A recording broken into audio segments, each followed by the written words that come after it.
Ok, bon,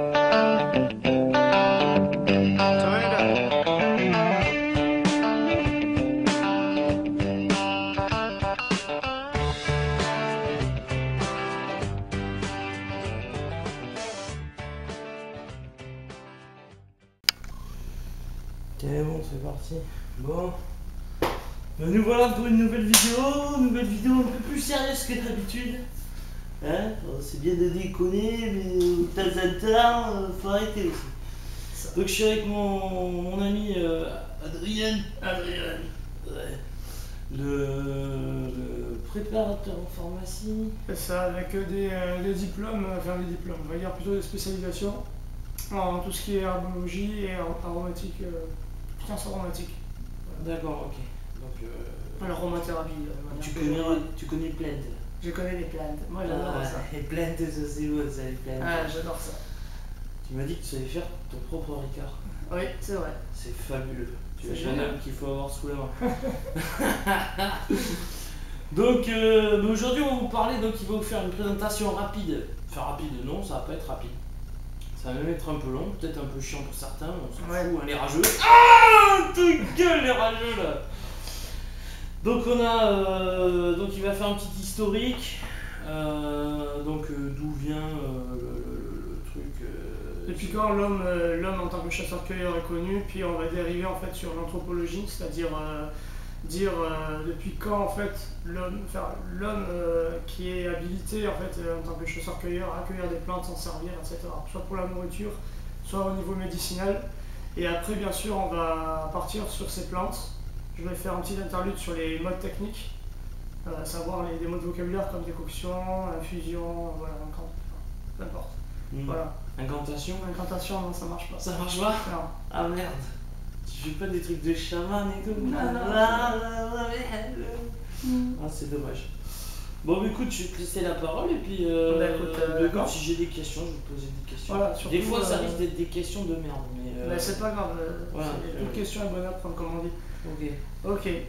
Donc en tirant une partie strictement historique, on va savoir que les plantes sont utilisées bien évidemment depuis le début des siècles, depuis que l'homme est homme en fait, depuis l'ère de l'Homo habilis. Donc on connaît l'homme chasseur-cueilleur depuis l'ère, si je ne me trompe pas, du paléolithique. À ne pas confondre avec l'homosexuel. Non, ça c'est vrai. Donc au stade de l'Homo habilis, donc ça c'est le nom de type ethnique, on va dire, de l'homme. Donc Homo habilis, qui a environ, il y a environ 3 millions d'années, si mes souvenirs sont bons. À ce moment-là, l'homme était connu principalement comme un nomade en fait, et dépendant du milieu donc, dans lequel il vivait, donc il vivait évidemment de la chasse et de la cueillette. À savoir que cet homme-là a disparu sous l'influence sous le progrès de l'évolution de notre homme, le nôtre, c'est-à-dire l'Homo sapiens sapiens. Alors, il y en a, j'entends direct les trucs dire oui, mais les autres, qu'est-ce qu'ils ont fait, machin. En fait, tout simplement, ils se sont éteints en même temps que l'Homo habilis quand l'Homo sapiens sapiens est apparu. Peu importe, ils ont un petit peu disparu, tout simplement. Où l'homme sédentaire a privilégié l'élevage et l'agriculture. Voilà. Ils ne sont pas limités en fait au nomadisme qui en fait, comme j'expliquais, était simplement là pour... ils voyageaient de terre en terre et en fonction du milieu dans lequel ils étaient, voilà, ils prenaient... C'était des sauterelles quoi. Si on veut. D'accord. Si on veut. Voilà, il faut quand même noter que notre espèce est apparue il y a environ 10 000 ans. Ouais, c'est tard. Période qui J'avais correspond... entendu 20 000 moi. Période, ouais, mais là, les vrais récits scientifiques, c'est 10 000 ans. Sachant que il est apparu donc en même temps, enfin, dans la même ère que l'Homo habilis. Comment dire, donc l'Homo sapiens est apparu environ donc 200 000 ans, donc l'Homo habilis existait déjà. Et il y a eu le déclin de l'Homo habilis il y a environ en moins de 12 000, si mes fiches ne me trompent pas, c'est ça. Avec la disparition, donc, comme je disais, des autres genres Homo au profit donc, de l'Homo sapiens sapiens et de sa sédentarité. Et donc c'est là qu'on a vu l'art de la chasse décroître ainsi que la cueillette décroître au profit donc, l'élevage, de l'élevage, de l'agriculture, etc. Voilà, exactement. D'accord. Les propres aussi, les premiers forages en eau sont à peu près à cette époque-là. Ouais. Il y en a très peu, mais c'est à ce moment-là. Les premiers puits viennent de là. D'accord. En sédentarité. Je vais faire quelques petits rappels. Donc ça c'était juste un rappel historique, strictement historique pour savoir. Ouais, mais un peu d'histoire ça fait du bien aussi. De temps en temps, ça fait du bien. Alors, pour ce qui est des rappels techniques, souvent vous allez m'entendre parler de plantes fraîches, alors peut-être pas dans cet épisode, mais ceux qui vont suivre, de plantes sèches, de plantes fraîches. Il faut faire la distinction qu'en fonction de la technique qu'on utilise pour extraire des principes actifs d'une plante, je crois que j'en ai perdu la moitié déjà, on utilise soit une plante fraîche, soit une plante sèche, qu'on on appellera après d'un point de vue plus technique, des drogues. Parce que tout ce qu'on va utiliser dans les préparations, ce sont des drogues. Car en définitive, on arrive à en faire comment on appelle ça, des préparations. C'est ça. Voilà, donc du coup on appelle ça des drogues et c'est pas du tout un terme péjoratif, c'est un terme utilisé par la pharmacopée française depuis des années. Donc, pour la petite définition, je vais me servir de ça. Les plantes fraîches, bon, elles servent de base de préparation aux teintures mères qui permettent à leur tour l'élaboration de médicaments homéopathiques, à la base. Alors moi je fabrique moi-même une teinture mère, qui est la teinture mère à base de propolis. Ouais. Donc voilà. Donc en fait, si tu veux, là c'est pas une plante véritablement que tu utilises, c'est directement un produit. Donc la propolis fabriquée par les abeilles. Fabriquée par les abeilles, qui est au passage un excellent. Oui, tu peux, oui. Alors, en fait, la propolis, c'est un stimulant immunitaire à la base. Donc on peut s'en servir en cure en général ouais, c'est ça, ouais. Tu peux le montrer à la caméra. En général, on s'en sert en cure de 3 mois, 4 mois. Vous allez bien voir, hein, c'est des petites graines. Alors moi j'ai entendu dire que c'est ce que fabriquaient les abeilles pour protéger la ruche de tout ce qui est virus, maladies. Exactement, c'est pour ça qu'on en sert aussi dans le domaine humain. C'est à la fois utile, c'est pour ça que j'allais en parler, qu'on l'utilise d'un point de vue humain par cure de 3 mois quand on sait que la grippe va arriver. En général on peut commencer beaucoup plus tôt, ça peut être dans les 6 mois, mais toujours prendre en compte la période grippe, celle où il va y avoir une épidémie au niveau de la France, etc. Et 3 mois avant, 3 mois après, et poursuivre le traitement, de façon à renforcer le système immunitaire. C'est comme ça que ça fonctionne. Il faut savoir aussi que le miel, donc un autre dérivé de la propolis et de ce que fabriquent les produit de la ruche, toujours. Voilà, toujours dans le produit de la ruche, que c'est un excellent, et je ne mâche pas mes mots, cicatrisant. Pour tout, hein, franchement. Vous faites une blessure. Après, ça dépend des miels aussi. Oui, il faut un miel de bonne qualité. Un miel de thym, par exemple, voilà. c'est bon pour la cicatrisation. Oui, justement, j'en ai parlé du thym parce que c'est une plante cicatrisante. Putain, je suis en train de te bousiller tout ton truc. Non, au contraire, c'est mieux, c'est plus argumenté, c'est pas plus mal. Donc du coup, en fait, voilà, on utilise le miel, il a des vertus cicatrisantes, comme la propolis, il a aussi des vertus qui permettent en fait de stimuler le système immunitaire. Et donc au final, on retrouve énormément d'applications. Après, je ne les ai pas toutes en tête, mais oui, on retrouve énormément d'applications par rapport aux produits de la ruche. Donc propolis, miel, cire d'abeille. Cire d'abeille, oui, cire d'abeille pour n'importe quoi aussi. Bougie, savon. Voilà, oui. Après, on peut donner, on peut donner effectivement aussi des senteurs. On utilise, comme tu as dit, des bonbons pour les maux de gorge, etc. Parce que toujours pareil, ça contient un antiseptique. Voilà. Alors, au niveau des plantes sèches, elles constituent la base des teintures officinales, des nébulisas, des extraits, mais aussi des poudres. Alors pourquoi les poudres? Parce qu'en fait, tout simplement, quand on va essayer de préparer une poudre, on utilise une plante sèche, c'est beaucoup plus simple. Une plante fraîche, c'est impossible, elle contient de l'eau, etc. Ça dilue certains principes. Ouais, ça fait une sorte de bouillasse. Voilà, ça fait une pâte et on ne l'utilisera pas pour la même manière. Donc la plante sèche, en général, on la met dans un pilon, on fait une cryodessiccation. Montrer. Ou autre chose. Ce que c'est qu'un pilon. Oui, voilà, c'est un simple pilon classique en bois, etc. Il y en a aussi en céramique, c'est pas un souci. C'est un petit outil comme ça, vous avez un bol, vous mettez vos plantes sèches à l'intérieur, voilà. Et on réduit en poudre. Exactement. Comme pour tout, on peut faire ça avec des écorces, des feuilles, des sommités fleuries, peu importe. Tout ce qui est une vertu médicinale et qu'on veut en faire une poudre, on peut, si on a la plante sèche, le départ. Voilà. C'est génial. Voilà, c'est génial. La nature est géniale. La nature est géniale et on peut se servir de tout et pour n'importe quoi. Voilà, ça c'est le point fort. Au niveau des plantes stabilisées, alors ça, j'en parlerai vraiment pas parce que c'est très spécial, mais bon, juste par culture personnelle et par. Je pense que c'est intéressant aussi. Non, mais vas-y. Il faut savoir que le potentiel enzymatique de la plante, c'est-à-dire les enzymes, ce sont en gros les enzymes, en fait, c'est ce qui va permettre de découper ou de modifier la plante de certaines manières. Voilà, c'est des molécules chimiques en fait dérivées des protéines. D'accord. Elles sont annihilées par l'action de l'alcool ou de la chaleur, ce qui est logique parce que chaque plante a son rythme particulier, sa température particulière. Si on la dépasse, ces enzymes ne fonctionnent plus. Comme pour le corps humain quand vous avez la grippe, vos enzymes sont détruites ou partiellement détruites parce que vous avez une élévation de la température qu'on appelle la fièvre. Attention, ce processus-là est naturel.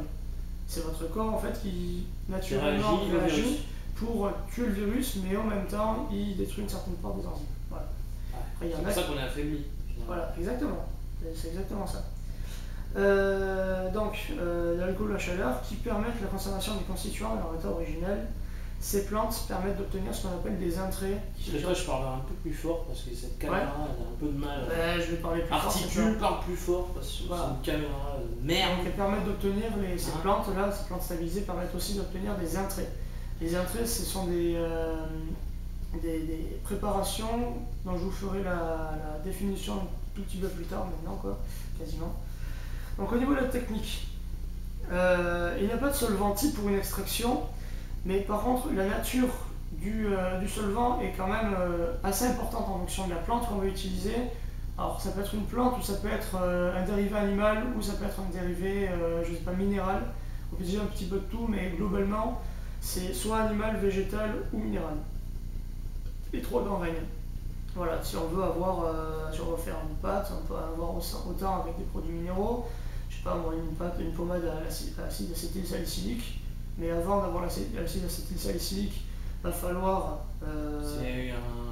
C'est un anti-inflammatoire. D'accord.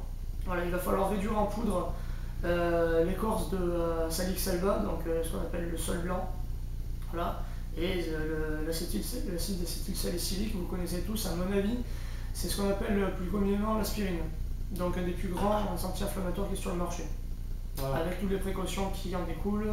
Faites attention avec l'aspirine, c'est quelque chose de dangereux à haute dose. Alors, pas qu'à haute dose, à petite dose, c'est un anti-agrégant plaquettaire. S'il y en a qui en prennent, ils connaissent ça sous le nom de cardégique.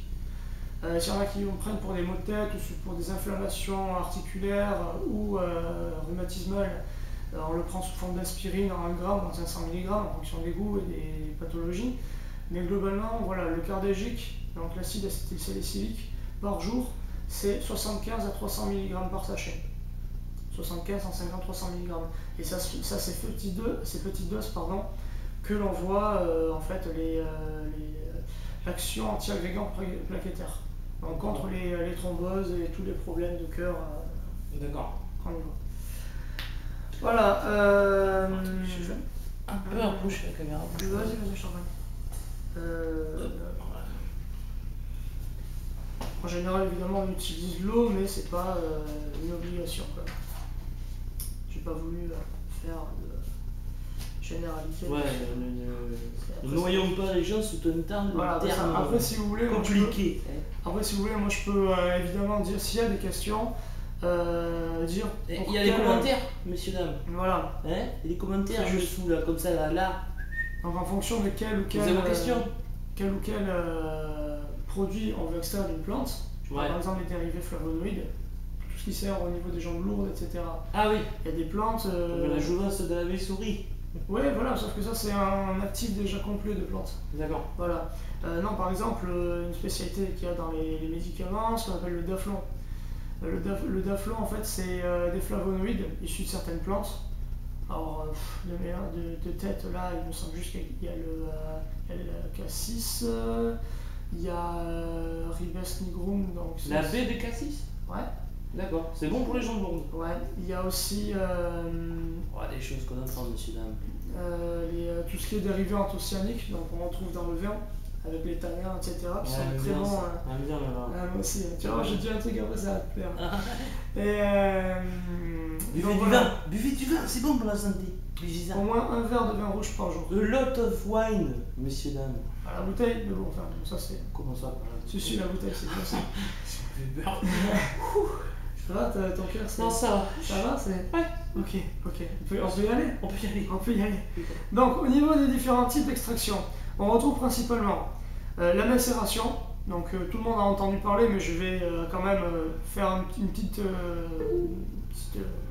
définition. Donc, en fait, on utilise la drogue finement divisée et mise en contact avec la totalité du solvant et conservée pendant plusieurs jours à température ambiante, à l'abri de la lumière et de l'humidité, c'est important. La solution est régulièrement agitée et finalement soutirée avec le marc résiduel pressé. Je vous expliquerai tout ça en détail, sous forme soit d'un schéma ou quoi que ce soit, je vous expliquerai à l'oral, c'est juste une définition. Après cette dissolution... Bref, on va expliquer avec des mots moins compliqués. Voilà. Vous prenez la plante quelconque, vous la hachez finement. Voilà. Après on peut aussi utiliser la plante entière. Qu'est-ce que tu appelles le solvant finalement? Le solvant en fait c'est ce qui va permettre de libérer les principes actifs de la plante qui nous intéressent. C'est un liant quoi, c'est un truc qui va... Non, c'est pas un liant, c'est encore différent. En fait si tu veux ça va mettre en suspension, parce qu'il y a différents taux de densité en fait. Donc ça va permettre... Pour moi, et je pense qu'il n'y a pas que pour moi, mais un solvant c'est un truc pour nettoyer la maison quoi. Oui, non, mais bien sûr. Mais en chimie, parce que là, dans le domaine chimique ou biochimique, donc, du coup, c'est les mêmes termes, mais c'est pas le même vocabulaire. Le solvant va permettre de dissoudre certaines choses qui ne nous intéressent pas, et de faire monter dans un autre type de phase. Admettons, on utilise un solvant lipophile ou qui contient de l'alcool, peu importe, en fonction de l'affinité qu'a le solvant pour le produit qu'on veut, ou voilà, on va le capter. Ça va le capter, donc oui, une certaine forme c'est liant, mais c'est pas liant comme on parle de médicaments, etc. Et ça va permettre de l'amener dans cette phase. Puis cette phase-là, on va éjecter, on va filtrer et on va récupérer ce qui nous intéresse. D'accord. Voilà. Donc j'allais finir. On prend notre macération, voilà. On presse le truc et on récupère que le jus quoi. En gros c'est ça. Bon, on le filtre. Voilà, il faut faire une filtration obligatoirement.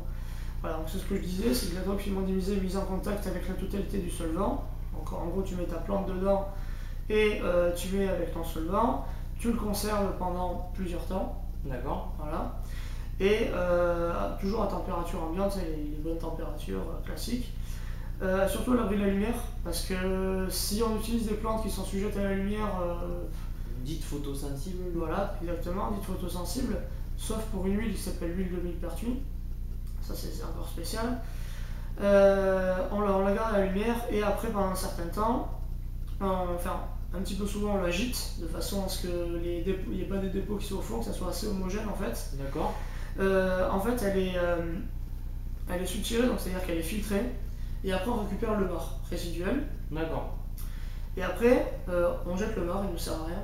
D'accord. Voilà. Et après, cette solution qu'on a récupérée, où on a jeté le marc, ça devient une solution qu'on appelle extractive, effectivement, parce qu'on a extrait des plantes dans le solvant. Et après, on fait évaporer le solvant. Dans la logique, c'est soit la chaleur, soit la lumière. Mais bon, moi je préfère faire le temps personnellement. Ou alors on fait une filtration, on fait un dosage, mais c'est encore un petit peu plus compliqué, on reviendra là-dessus. Voilà. Ensuite, on a la percolation ou l'exivation, c'est encore autre chose. Alors, l'extraction est obtenue par un passage lent et régulier, et surtout, je tiens à ces deux termes, lent et régulier, du solvant toujours à travers une poudre ou une drogue, donc là, animal, végétal, minéral, peu importe, placé dans un percolateur. Exemple du percolateur classique, le café. Enfin, pareil, café. Ah oui, c'est vrai qu'on appelle ça un percolateur. Exactement. C'est un percolateur parce que tu as ton système avec ton filtre directement. Ta drogue, c'est le café. Et t'as l'eau qui passe à travers. Voilà. Et l'eau est le solvant. C'est quoi le solvant? Le solvant, c'est la flotte. Ah, la flotte, c'est le solvant du café. Voilà. Et ce qui va permettre de récupérer justement ce qui vous intéresse, à savoir tout ce qui est dans le café. Caféine, théine, etc. D'accord, ok. Voilà. Et aussi certaines autres formes de dérivés, bon, peu importe, on va pas... Oui, on va pas détailler. Ensuite, qu'est-ce que je peux dire sur ça? Évidemment, les quantités de drogue, de solvant et la durée de débit de l'écoulement, température, agitation et le type d'appareil utilisé sont importants en fonction si on veut avoir quelque chose de plus ou moins précis et plus ou moins dosé par nature. Et voilà, ça me paraît logique. Ouais, c'est-à-dire que si vous prenez un café par exemple, vous mettez très peu de café, beaucoup d'eau, vous allez avoir un café qui va être très clair et pas très fort en goût. Et là, bon, ben là c'est pareil finalement. Voilà, si tu mets plus de café et pas beaucoup d'eau, t'as de la cocaïne liquide. Voilà. C'est simple. Merde. Je suis pas très fort mon café moi. Et ouais, mais ça c'est pour des cafés d'un pote, ils sont. D'accord. Et tu trouves les bits, c'est atroce. Ensuite, bon, la partie la plus simple, la fusion, digestion, décoction. Je parle pas de la digestion maintenant parce que c'est un processus assez. Je pense que c'est un petit peu tôt pour en parler et le processus mis en œuvre est un petit peu compliqué et un petit peu désuet en nature. Donc, Après, on va dire à nos chers téléspectateurs de chez Jackie et Michel qu'on va quand même. On va faire une démonstration. Hein. On va sur une autre vidéo. Sur une autre vidéo. On a utilisé plein de petits outils comme ça, des petites plantounettes. Moi, je me propose de faire une pommade très classique à l'acide salicylique. Par exemple. Voilà, moi, je crois que j'ai de la sauge officinale. Tu m'as dit qu'on pouvait en La faire. sauge officinale, on peut en faire des choses aussi. Par contre, j'ai de l'absinthe aussi. L'absinthe, on peut l'utiliser aussi pour faire une huile essentielle. Non, pas l'huile essentielle, justement, bien au contraire, c'est toxique. On peut s'en servir pour faire une tisane, un truc comme ça. Parce qu'il faut savoir quand même que j'en parlerai après, mais que l'absinthe est un apéritif et un aménagogue. Apéritif pourquoi? Apéritif. J'aime bien l'absinthe. Ouais. Mais apéritif dans le sens. Interdit en France, messieurs, dames, on comprend pas. Ouais, bon. C'est pas pourtant qu'on en fait pas.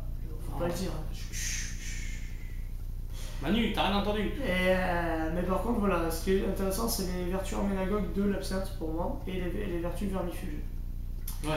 J'en parlerai après aussi, parce que je l'ai choisi cette plante, parce qu'elle est intéressante et dans le sud de la France, on en trouve un petit peu.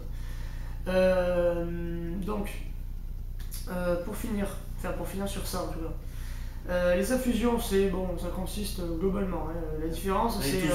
Vous avez tous déjà fait du thé. Voilà, hein, voilà, c'est une infusion. C'est-à-dire qu'on jette de l'eau chaude dans la plante sèche bien sûr, voilà, et après on laisse refroidir, on a sa tisane, voilà, on laisse entre 10 minutes et un quart d'heure pour la tisane. On a déjà vu des tisanes à la camomille. Oui, voilà, exactement, je pense, oui. Des tisanes aux queues de cerise. Oui, ça c'est encore autre chose, plutôt pour les jambes, des choses comme ça. Ouais, ou pour pisser. Pour pisser aussi parce que c'est un dépuratif.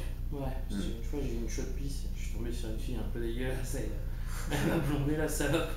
J'ai dû boire de ça, mais ça m'a fait du bien quand même. Ouais. C'est bien ça. Ah, c'est bien ça.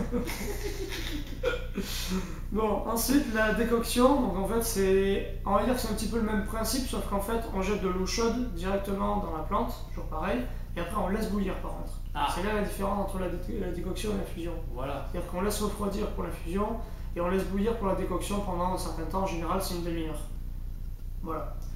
Donc toujours pareil, s'il y a des questions ou quoi que ce soit, par message, on fera un plaisir d'y répondre. Ah, les commentaires là. Alors, on y répondra. On va partir sur des notions générales de produits qu'on peut obtenir. Donc ce qu'on appelle par exemple les extraits sont des préparations liquides, solides ou de consistance intermédiaire, donc mou, voilà, qui sont obtenues à partir de matières premières végétales ou animales séchées. Voilà.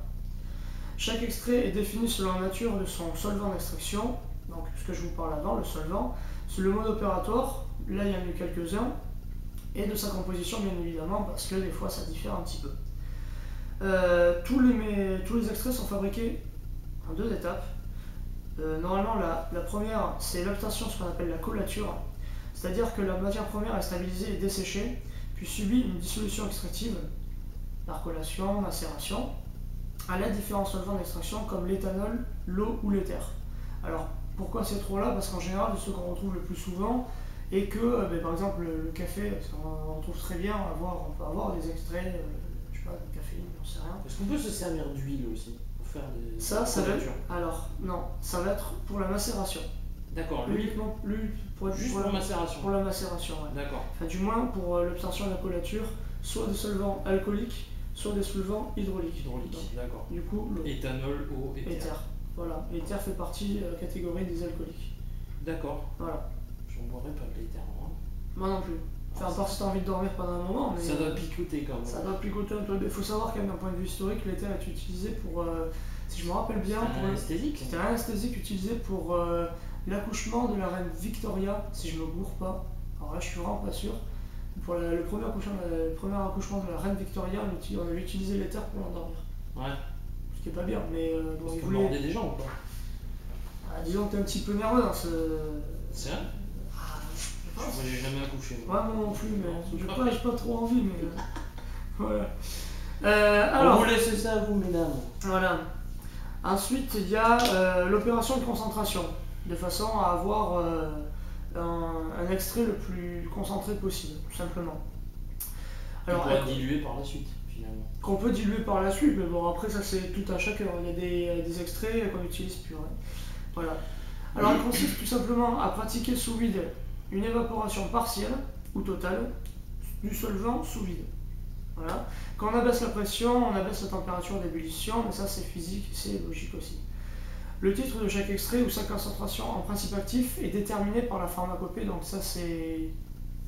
Vous pouvez le voir si vous bouquinez un petit peu ou si vous allez sur internet ou si tout simplement vous êtes comme moi des préparateurs. Il y a des bouquins qui existent qui disent comment faire telle préparation, enfin, je veux dire tel extrait par rapport à la plante utilisée, le solvant utilisé, etc. Tout est indiqué globalement. Après, c'est tout à chacun, ça fonctionne du matériel aussi que ça diffère. Parce que des fois, on peut avoir des pertes de pression, etc. D'accord. C'est pour ça que j'en parle très très peu. Ça, c'est difficile de faire ça à la maison. C'est assez difficile de faire ça à la maison, c'est pour ça que je mis d'autres trucs qui sont plus simples. Teinture, poudre, huile essentielle, ça c'est la lignée de tout. Au distillé, avec un petit peu de matériel très fort, je pense, débrouillé. Il faut du matos, mais il faut du matos de laboratoire. Un petit peu. Oui, mais pas ça, on peut toujours se démerder, c'est comme quand tu fais de l'alcool. Quand tu fais de l'alcool, t'as pas forcément tout un appareil à côté, quoi. Tu peux te démerder. Personnellement, quand je faisais mes premières macérations avec le millepertuis, j'en parlerai après, mais ce qu'on appelle l'huile rouge, j'avais rien. Ah ouais. J'avais rien, je suis allé chercher mon millepertuis, je suis allé gambader dans la nature, machin. Ici, je vous rassure, voilà, j'ai cherché. Nu? Nu, non, ça serait tenté peut-être. Ça va être intéressant. Surtout avec toi. Coquinou là! C'est encore un qui veut coucher avec moi, ça. C'est ça. Bon, je vais faire mon coming out. Voilà. Je suis hétérosexuel. Toi aussi? Ouais. Ah, c'est génial. C'est génial. Bon, donc, après il y a différents types d'extraits, ce qu'on appelle les extraits fluides.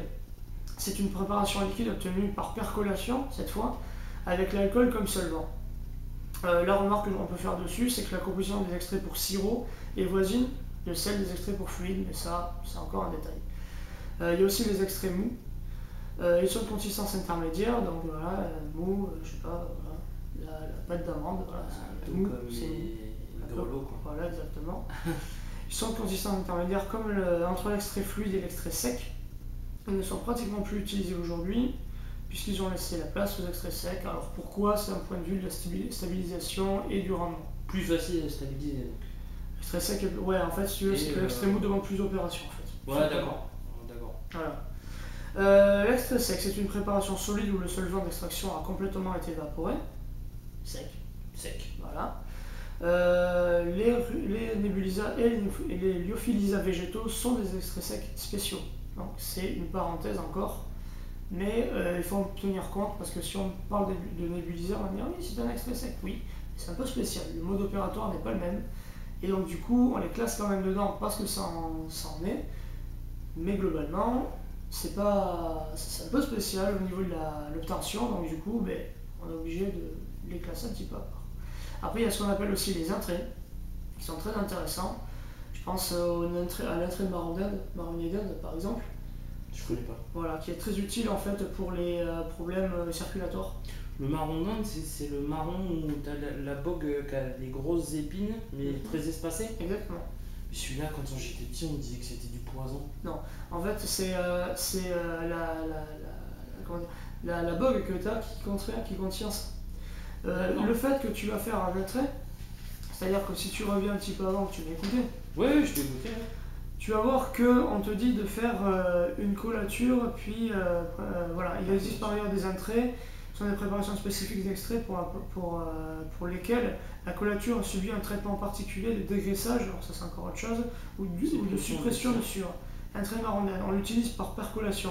La percolation va tuer, parce qu'on va faire une décoction. Et le fait de faire une décoction, ça a une certaine température. D'accord. Comme je t'ai dit, en montant la température, il y a des enzymes qui vont être supprimées. Comme les toxines. Voilà. Voilà. Et donc, du coup, comme les toxines de certaines plantes. Donc le marronnium, c'est toxique comme c'est. Mais... En tant que tel, ça peut être toxique si on en mange une certaine quantité. Mais on peut supprimer certaines toxines. Parce qu'en fait, si tu veux, ça contient de la coumetine. Par décoction. Par décoction. Ou percolation. Ou percolation, voilà. D'accord. Voilà. Donc, j'apprends des choses, messieurs, dames. C'est bien. C'est bien. J'espère que les autres aussi. Mais j'espère. Hein, si on va trop vite, il faut le dire. Comment oui, ça va je pense que je vais vite personnellement. Arrête hein Voilà. Donc, je reprends sur la définition de l'entrée. Il existe par ailleurs les entrées qui sont des préparations spécifiques d'extrait pour lesquelles la collature a subi un traitement particulier de dégraissage, j'y reviendrai après, ou de suppression des cires. Donc, par exemple, l'entrée de marronnium. Petite remarque, il existe les tables d'équivalence en teneur de principe actif, qu'on appelle PA, principe actif, entre la plante sèche, extrait fluide et extrait mou. Ça, c'est encore autre chose, c'est dans la pharmacopée qu'on voit tout ça. D'accord. Ensuite, des trucs... Très technique tout ça, mon ami, quand même. Oui, mais... Très technique. Il faut pas hésiter sur les questions, hein, parce que moi, j'ai des questions, j'en pose. Peut-être pas les bonnes. Voilà. N'hésitez pas. Voilà. Si c'est constructif, hein. Les rageux, calmez-vous. Je tiens à dire quand même que quand j'écris ces quelques pages, faut savoir que c'est ma formation qui parle. C'est-à-dire que ce langage-là, quand je suis en laboratoire, j'utilise tout le temps. Et on est obligé de le maîtriser pour savoir de quoi on parle. Ouais, évidemment, je suis bien conscient que je parle à des gens qui ne sont pas initiés. Que je parle à des néophytes. Donc du coup, il ne faut pas hésiter justement à m'en parler parce que si vous me posez après des questions sur oui, pour tel extrait, comment tu as fait, etc., ou pour telle macération, je vais y arriver. Pour telle macération, comment tu as fait, tu utilisais quoi, voilà, par exemple, il y en a, prendre un petit truc à part, pour l'huile rouge de millepertuis, on me dit on me dit toujours d'utiliser l'huile d'olive parce que c'est à la même époque, etc. Personnellement, je préfère utiliser l'huile de tournesol, c'est peut-être con, mais c'est moins gras et ça a beaucoup plus d'avantages pour moi. Voilà. D'accord. Mais c'est voilà, un peu aussi parce que bon, ça j'ai appris ça avec les savons, mais chaque huile en fin de compte a ses propres acides. Bien sûr. Donc l'huile d'olive contient de l'acide oléique, ce qu'il n'y a pas en grosse quantité dans celle de tournesol. Est-ce que ça n'a pas une incidence? Non, ça n'a pas d'incidence dans la mesure en fait où l'huile va juste agir comme...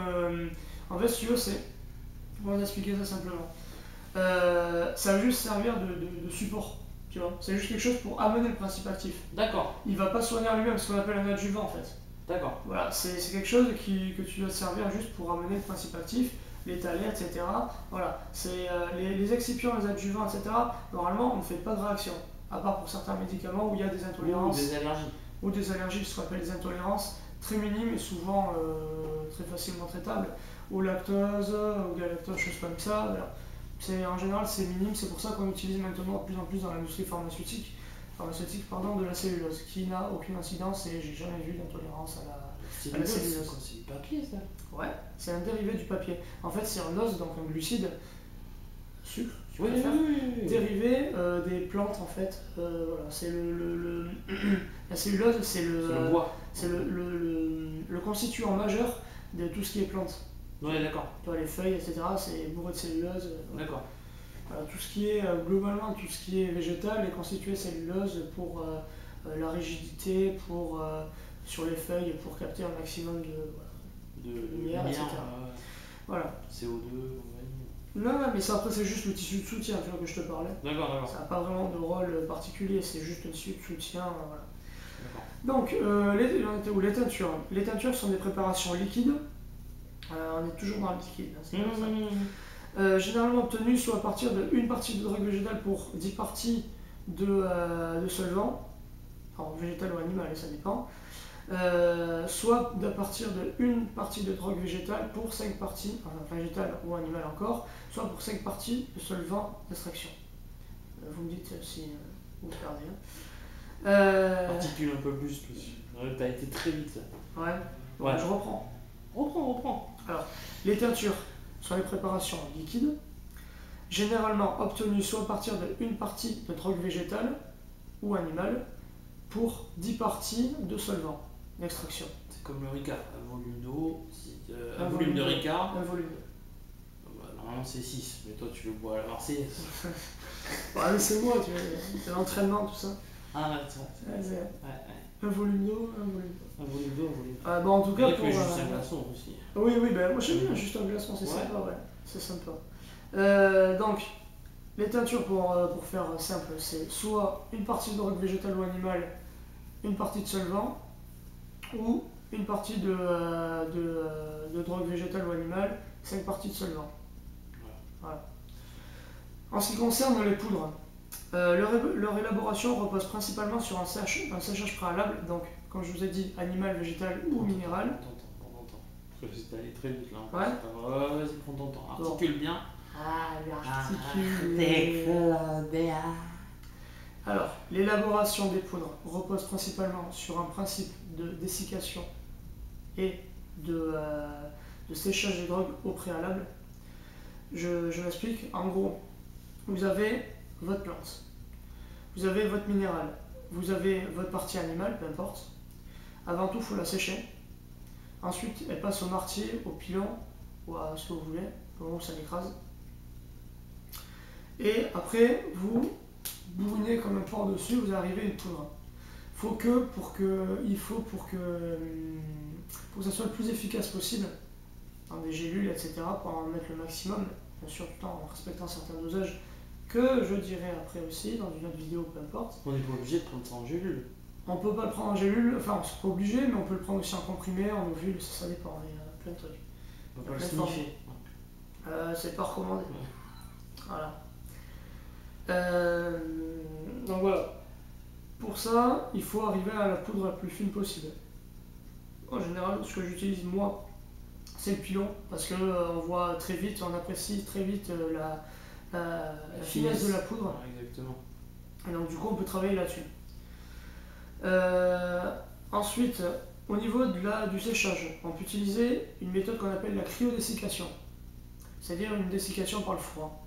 Tout simplement, il faut un cryodessicateur, ça coûte une blinde, je ne vous cache pas.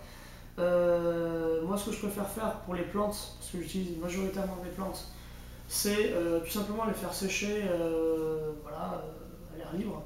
Ça prend un peu de temps, mais au moins c'est efficace et on n'y perd pas trop en pH, en principe actif donc. Et après, je m'attelle, alors surtout, toujours pareil, à l'abri de l'humidité, c'est pas négligeable, et à l'abri de la lumière surtout. Moi, ce que je fais, c'est que mes plantes sèches, je les fais bien sécher, généralement au soleil. Si je vois que je me renseigne d'abord sur internet, je regarde si ça perd pas, si c'est pas photosensible.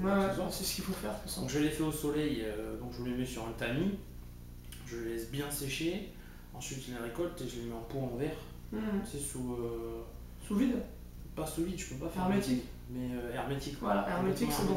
Hermétique c'est bon parce qu'il faut savoir aussi que le fait si on fait ça et que ce n'est pas hermétique, il va y avoir de l'oxygène qui va s'emprisonner et l'oxygène va amener en fait une forme de fermentation. Donc il y a des bactéries qui vont venir ou des parasites qui vont venir et qui vont détruire la plante ou détruire certaines enzymes de la plante et il y en a certaines qui sont nécessaires. Ça c'est pas bien. Non, c'est pas cool. Non, je veux pas. Non. Non. Et donc, du coup, il se peut que la pulvérisation aboutisse à un final inhomogène. Alors, ça c'est en raison d'éléments plus ou moins résistants, c'est-à-dire un petit peu trop d'oxygène ou un petit peu trop d'humidité, ça peut arriver. Dans ce cas-là, pas de souci, vous faites surtout un tamisage. C'est le principal, vous enlèverez les grumeaux. Pas besoin de tamis moléculaire.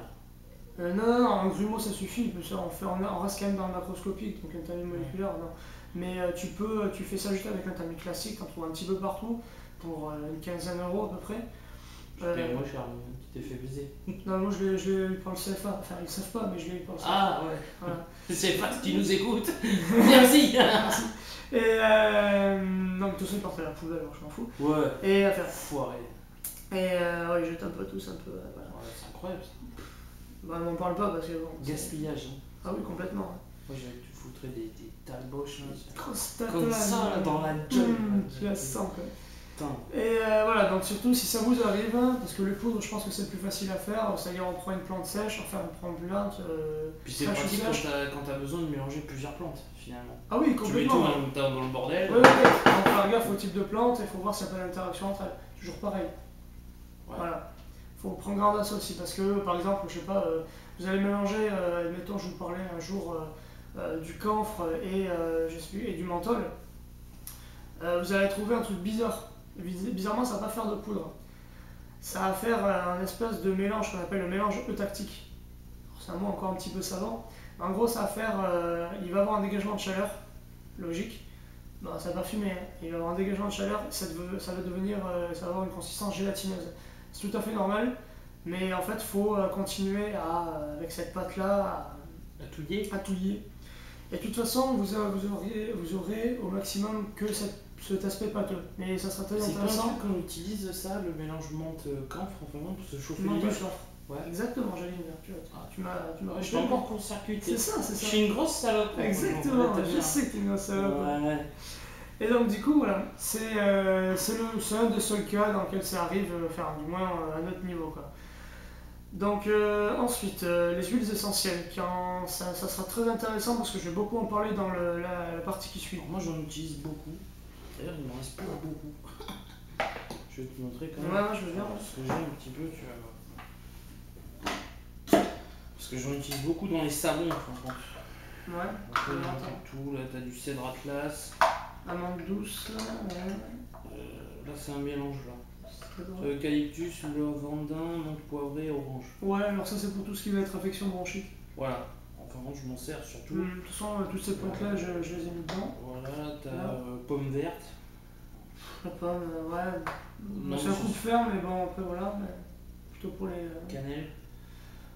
Cannelle, ouais, c'est pareil, on peut s'en servir, mais c'est pas. Bon, je par trouve contre, moi pas- j'ai des prix de faire un Surtout que mélange. là, surtout la Pomme cannelle cannelle. qu'on met dans les savons. Ouais, voilà, mais surtout que la cannelle, franchement, en Et France. cerise noire. Ah, c'est pour le fromage ça. C'est pour le fromage. C'est pour faire des savons aussi. Ouais. Bon, enfin voilà quoi, c'est. Non, mais les huiles essentielles sont très importantes. Par contre, faut faire un petit peu gaffe de comment on les utilise. Faut voir, surtout par rapport aux enfants, etc. Il y en a certains, c'est pas avant 6 ans. Il y a une posologie aussi, il faut la respecter aussi. Ouais. Alors, ça là, c'est très important parce qu'il y a certaines plantes qui peuvent être en huile essentielle qui sont extrêmement toxiques. Il faut juste savoir les manier avec parcimonie. Par Voilà. exemple, je crois que le basilic est dangereux, je crois. Ou l'ail. Alors, Je sais non, plus. pas l'ail, pas du tout, parce qu'on recommande d'en manger 2 à 3 gousses par jour. Non, non, mais l'ail En huile essentielle. huile essentielle. Alors, très franchement, j'en sais rien du tout. D'accord. Là, je me renseigne, ça serait une bonne question d'ailleurs. Mais d'huile essentielle que je connais qui sont dangereuses, c'est surtout ce qui va être. Tu te doutes bien avec des plantes à alcaloïdes, donc le pavot, des choses comme ça. Voilà, là, faut pas. Le pavot, on peut rappeler quand même que c'est la plante avec laquelle il fait. On fait là, c'est. Oui, l'héroïne. l'héroïne. Ouais. Bon. C'est pas bien. Ne vous droguez pas, dites non à Enfin, la c'est drogue. plutôt la morphine au passage d'ailleurs. Dites le oui pavot. au Ricard, mais non à la drogue. Mais le pavot, ouais, on fait aussi l'opium. Oui, on fait de l'opium, on fait de l'opium, on fait de la morphine. Ouais, la morphine c'est un opioïde. Ouais, c'est ça. Ou opiacé, c'est quoi la différence? Non, c'est un dérivé opioïde. Opioïde. L'opiacé, c'est le nom, le sous-genre en fait de la plante, du pavot. D'accord. Voilà, c'est Ok. un opiacé. C'est un opiacé, on fait des dérivés opioïdes avec, qu'on appelle voilà, la morphine pour les plus médicaux d'entre nous, on va dire. Et j'ai dit quoi Je parlais de morphine à l'instant. J'ai un trou de mémoire, c'est Ouais, l'alcool ça. on parlait de pavot. Ah, Il faut ouais. faire attention à l'huile Oui, voilà. essentielle de pavot. Ouais, alors il n'y en a pas beaucoup, hein, je te rassure. Non, je Beaucoup pense qui en font, même en pharmacie, je suis même pas sûr que ça se fasse. Non, bon, après sur internet on trouve de tout. Bon, de tout et surtout n'importe quoi. Mais bon, après, ça c'est libre aux gens, très franchement. Ouais. Je pense que la déontologie pharmaceutique et médicale est déjà relativement stricte. Donc du coup, c'est un peu à leur risque et péril, quoi. D'accord. Voilà.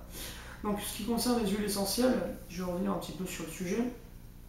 L'obtention d'une huile essentielle peut être réalisée soit par entraînement de vapeur, éventuellement suivi d'une rectification à partir de drogues végétales sèches ou fraîches, soit dans le cas des citrus, et là c'est encore particulier, la rectification du péricarpe frais. Alors ça c'est la partie de la fleur en fait, à l'aide de moyens mécaniques adaptés et sans chauffage. Un peu spécial, voilà, je ne rentre pas plus dans les détails. Ce qui est des autres formes galéniques, on retrouve l'alcoolat. Il s'agit d'un alcool chargé par la distillation des principes volatiles d'une drogue, donc un alcoolat simple, ou de plusieurs drogues, qu'on appelle un alcoolat composé. Comme le Ricard. Ouais. C'est un alcoolat composé. Composé, si on veut. Le Ricard, c'est un médicament, messieurs dames. Oui. Vendu Alors, depuis 1932. Vous me tuez pas, déjà Ricard. Paul, si tu m'écoutes. Tu es mon. Depuis 1932. C'est un médicament. Et d'ailleurs, il y a des plantes qui sont produites dans le Ricard que je parle dedans. Ouais, comme la badiane ou ce genre. Ouais, c'est ça, la badiane, je crois que j'ai mis la lys verte, les choses comme ça. Au niveau de l'alcoolature, alors une autre forme galénique, elle est obtenue par action dissolvante de l'éthanol à titre élevé et à froid sur des drogues fraîches cette fois, qui perdaient toute activité si elles étaient utilisées à l'état sec. Bien sûr, là ce sont juste des définitions, je reviendrai sur le mode opératoire beaucoup plus tard, enfin dans une autre vidéo, parce que c'est assez compliqué à mettre en œuvre, il faut encore d'autres connaissances techniques, etc. Mais déjà, si je vous dis, voilà, on va faire un alcool à ceci, vous ne serez pas perdu, vous savez à quoi ça correspond. Les eaux distillées, très important. Les eaux distillées sont produites par entraînement à la vapeur de drogues fraîches plus ou moins constituées. On élimine l'accès d'huile essentielle par décantation ou filtration.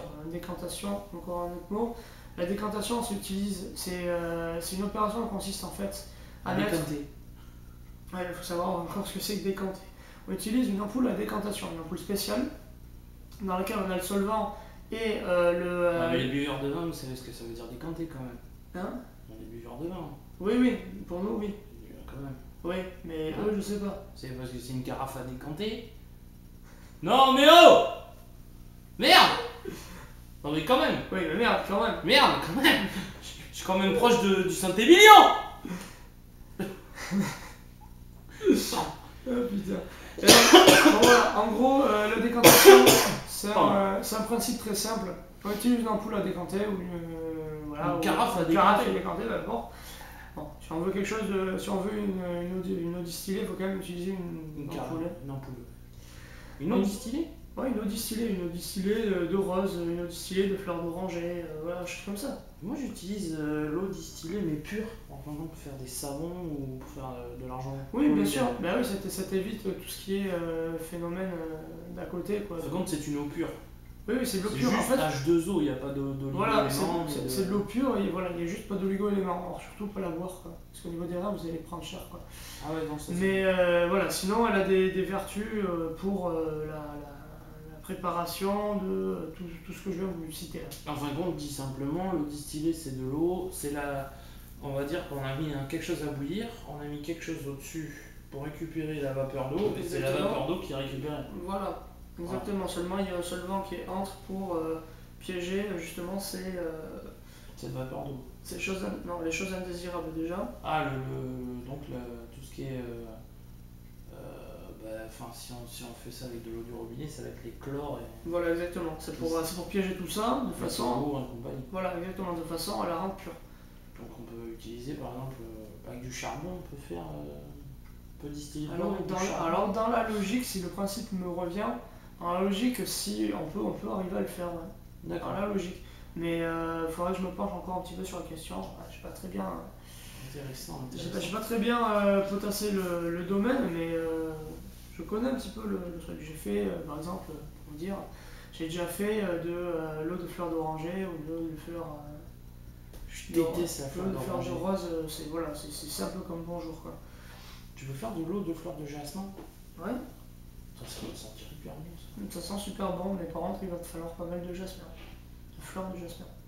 Ça coûte cher, ça. Ça coûte super cher. C'est pour ça qu'il n'y a que les parfumeries qui ont ça. Ouais. Enfoiré. Voilà, tu peux aussi faire de l'eau distillée, de lavande. Ça sent bon ça. Tu peux Ça, faire c'est ce que tu veux. commun. Ouais, mais tu peux faire ce que tu Après, veux. tu peux la mettre dans le fer à repasser. Comme ça, quand ta nana elle repasse, ça sent bon. La lavande. Je vois. Tu entends pas le bruit du Je- cigare là? Voilà, c'est cher. Ouais. Alors, l'entrée consiste en un extrait obtenu à partir d'une plante stabilisée et qui va... J'ai déjà dit ça. Ouais. Partie 2. Donc là, je vais vous présenter les plantes les plus communes ou utiles dans le domaine qui vous intéresse, c'est-à-dire le survivalisme. Ah, Et heureux. là j'ai content. Donc, je vais commencer par les plantes vulnéraires ou cicatrisantes. Ouais. Voilà, parce qu'il me semble que c'est les petits bobos de tous les jours qu'on peut Ah, éviter. je suis tombé dans l'escalier et t'es fait un bobo. Voilà, ou je sais pas, vous êtes coupé avec n'importe quel objet contondant ou quoi que ce soit. Quand j'étais petit, ma mère elle faisait des bisous sur mes bobos, mais ça Ça ne marche pas, Ah, ça marche ça pas. marche pas, ouais, ça marche pas des masses. C'est de la merde, les bisous. Ça. Par contre, les enzymes contenues dans la salive, ça oui. Donc il aurait fallu qu'elle lèche ma plaie, telle une lionne, C'est ça, les choses au petit lionceau quoi. c'est ça. Je trouve ça un peu dégueulasse. Ouais, mais ça marche, mec. C'est vrai? Ah, ben oui, faut savoir ce qu'on veut en fait. D'accord. Voilà. C'est un peu dégueulasse, hein, je trouve. C'est pas Sachant que dans la bouche, quand même, il paraît qu'on a plus de bactéries dans la bouche que dans l'anus. Donc, J'ai pas été vérifié. ben, c'est une étude que j'ai vue, par contre, Ouais. apparemment, ouais. Donc, Ouais. voilà. Ah, c'est pas terrible. Non, voilà. Tu sais où il y a le plus de microbes apparemment? C'est sur les claviers d'ordinateur. Ouais, Ouais. tu sais. Je vais jeter le mien dans pas longtemps. Bon, alors déjà, une petite aparté, excusez-nous, on est en train Ouais, de... Voilà. on converse aussi, Donc, nous, on a le droit. Hein. Merde, Merde, quand même. quand même. Il faut juste prendre note qu'il faut toujours appliquer ces plantes sur des plaies propres, donc nettoyer auparavant, sans quoi elles pourraient accélérer la fermeture d'une lésion par-dessus des corps étrangers et donc du coup provoquer une infection. On Et peut j'y tiens. nettoyer si on n'a pas grand chose, on peut nettoyer par exemple si on a de la teinture mère.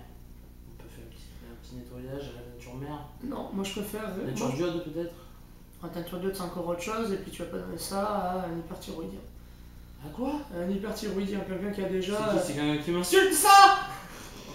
Non, c'est quelqu'un qui a une grosse thyroïde. Ouais, c'est ça. Et donc du coup tu vas pas donner d'iode encore en plus à un thyroïdien. Ah, c'est quelqu'un qui vit près de Fukushima. Ouais, un truc dans le genre. Ouais. Bah, lui il en faut de l'iode en tout cas. Ah merde. Ça pue. Pour contrer la radioactivité, on donne des doses d'iode. Ouais, j'en ai Voilà. des cachets. Et quand t'es loin des... C'est jamais. Quand t'es loin des montagnes... des montagnes justement. Quand t'es en montagne, etc., c'est là à ce moment-là qu'il y a une maladie due au manque d'iode. Quand t'es en montagne? Ouais. Ah ouais? Ceux qui vivent longtemps en montagne, ils sont obligés D'aller pas à la mer quoi. Ouais, voilà, c'est ça, d'ingérer de l'iode. Alors, comment, je sais pas, je crois qu'il y a des petites C'est capsules. pour ça qu'on file des blocs de sel aux vaches qui vivent dans les montagnes. Parce qu'ils contiennent de l'iode. Putain, j'en apprends encore. Tu es une source de connaissances, mon ami. En plus d'être sexy, ça ne gâche rien. Voilà, bon, la première plante est pour moi la meilleure plante cicatrisante qu'on puisse trouver en France. C'est le plantain ou Plantago major ou lanceolata en suivant des espèces. Partout du plan. Il y en a partout. Ouais, Tiens, j'ai juste fait une petite photo de merde, mais ça peut peut-être servir. Je vais voir si on la voit.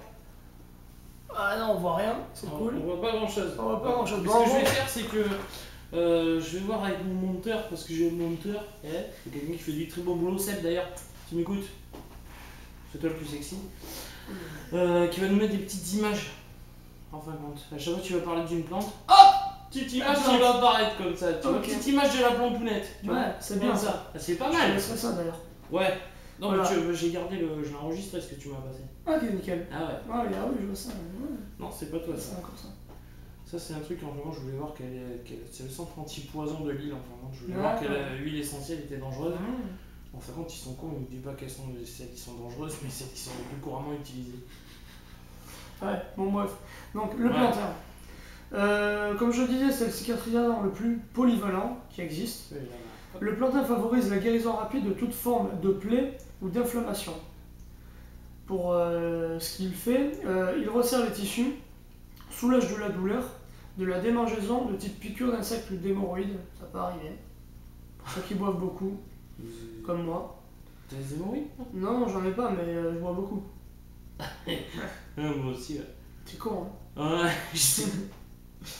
Si vous pouvez identifier la plante fraîche, donc c'est en général on en retrouve partout. Là j'ai marqué pelouse non traitée, mais dans la logique pour éviter toute forme d'intoxication avec les engrais, etc. Je vais suivre en même temps que toi, tu vois. C'est génial. C'est génial. Euh, Interactif, quoi.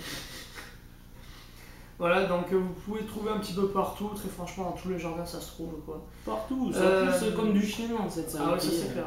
Ouais, Alors, en général, des bois aussi. En général, ce que je préconise quand on s'est fait une petite entaille, un truc comme ça, ce qu'on veut cicatriser assez rapidement, c'est qu'on fait un cataplasme. Alors, un cataplasme, qu'est-ce que c'est? C'est soit on utilise de l'huile de lin qu'on. On fera une démonstration d'ailleurs. Ouais, ça c'est On va faire une démonstration de tout ce que tu nous as énoncé. Ouais, si on tu va veux. trouver les plantes, à la limite, on ira dans une herboristerie. D'ailleurs, il ne reste plus qu'une à Bordeaux, d'après ce que j'ai appris. Alors, il y a une herboristerie à Bordeaux, mais ce n'est pas une herboristerie, c'est une pharmacie à la base. Et le mec ne vend que des herbes. Voilà. Ouais. C'est son dada, il fait ce qu'il veut. Par contre, en tant que pharmacien et herboriste, il y en a deux. J'ai voulu passer le diplôme d'herboristerie, il s'est trompé un petit peu l'autre fois, mais j'ai voulu passer le diplôme d'herboristerie et je me suis en fait rendu compte, pour ceux que ça intéresse, que le diplôme d'herboristerie a été supprimé depuis 1945. Ouais. Voilà. Donc du coup, maintenant, pour être herboriste, entre merci guillemets... Pétain. Non, pas merci Pétain, merci De Gaulle, en fait. Enfoiré. Voilà. Pétain, On va avoir des problèmes. c'est sous le régime de Gaulle, en fait. Bon, bref, peu importe, c'est pas grave. Il a dit ouais, vous êtes tous des sorciers, tout ça là. Non, c'est pas ça. Je vous ai compris. Non, le délire en fait, c'est qu'ils considéraient que la profession de pharmacien était largement suffisante et que vu l'essor de l'industrie pharmaceutique et des médicaments, on n'avait plus besoin d'herboriste. Voilà, on n'avait plus besoin d'herboriste ou du moins un petit truc dans le coin de la pharmacie, quoi. Ça suffisait. Ouais, d'accord. Voilà, je trouve que c'est une bêtise monumentale, mais bon, après ça dépend de tout à chacun. Bien fait d'enculé. Bon. Et donc du coup, plantain. Le plantain. Ouais, donc on a dit que ça guérissait, tu as parlé de cataplasme. Voilà, le cataplasme. Alors le cataplasme, pour ceux qui ne savent pas, c'est donc un mélange de la farine de lin. De lin?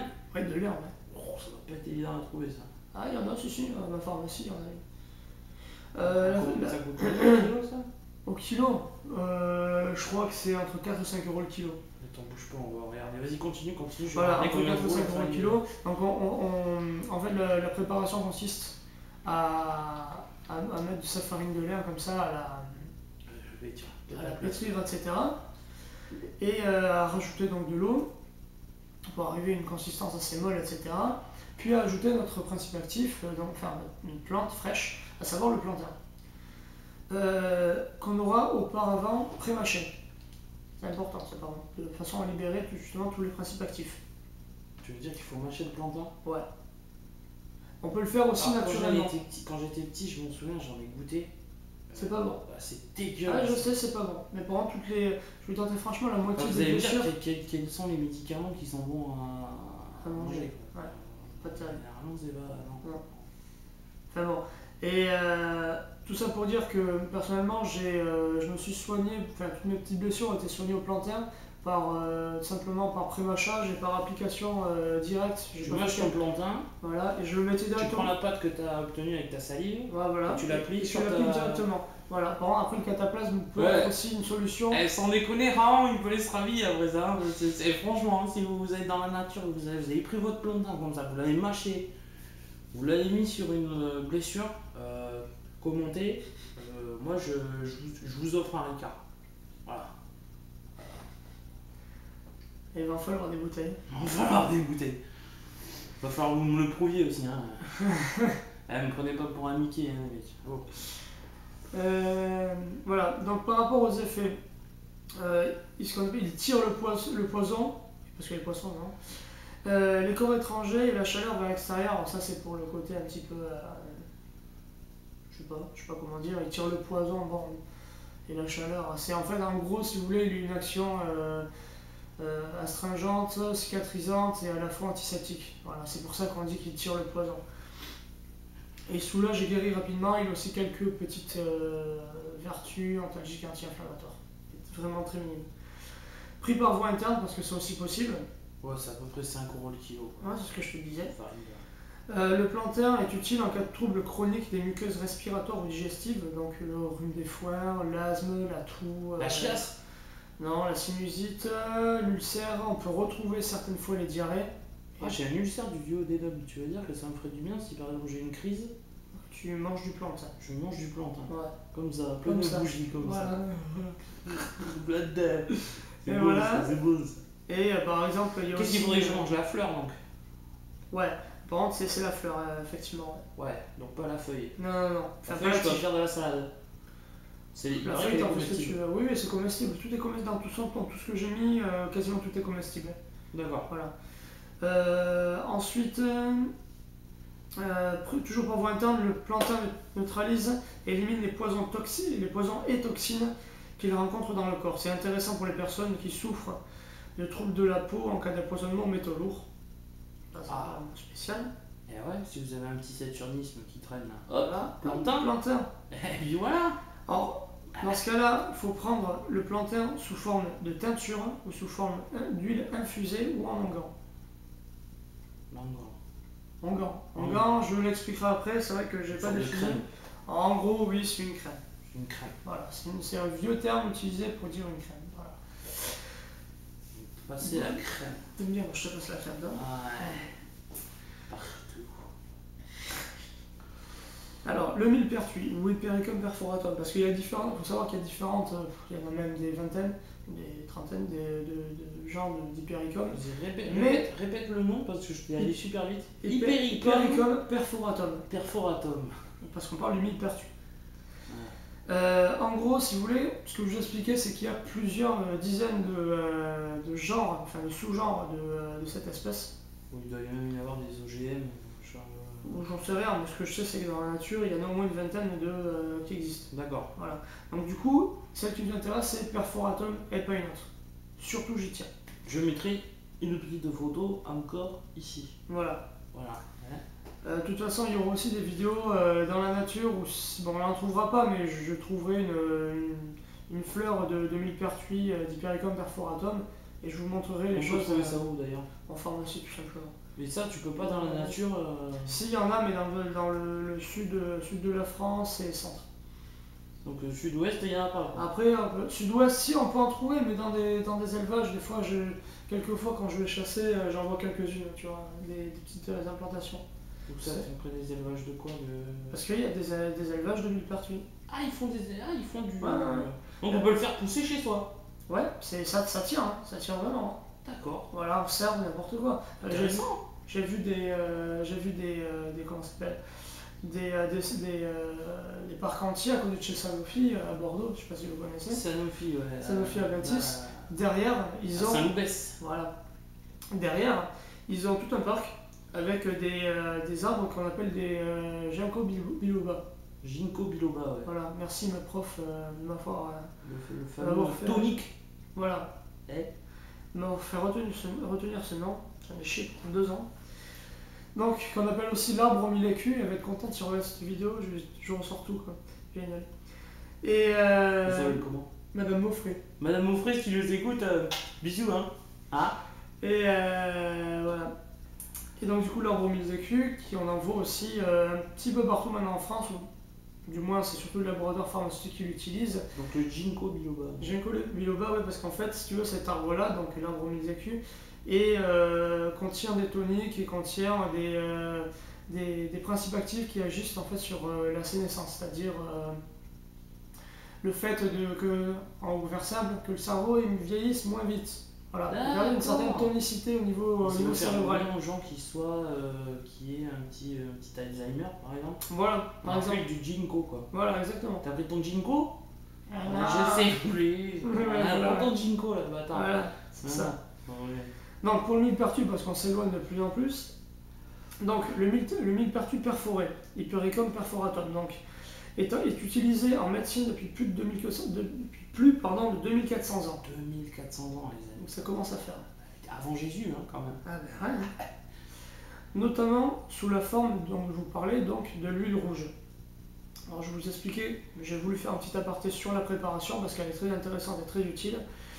La préparation consiste en la macération de sommités florales, Donc des fleurs, hein. des fleurs en gros, récoltées durant l'été, dans de l'huile d'olive ou de tournesol. Donc la plus classique c'est l'huile d'olive parce que c'est la même période, mais moi je préfère l'huile de tournesol parce qu'elle est plus neutre et moins grasse.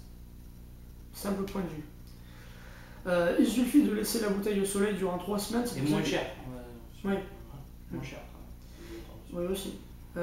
Donc comme j'ai dit, c'est là où tu m'as dit il faut pas les mettre au soleil ma chère, et j'étais d'accord avec toi, sauf pour celle-là, parce qu'il faut les laisser au soleil pendant 3 semaines, du temps que l'huile en fait, tant que l'huile Se colore. se colore, ouais mais se colore parce qu'en fait il y a des pigments qui vont sortir en fait. Ah, de la fleur. Voilà, qu'on appelle l'hypéricine, un pigment qui est rouge. Voilà.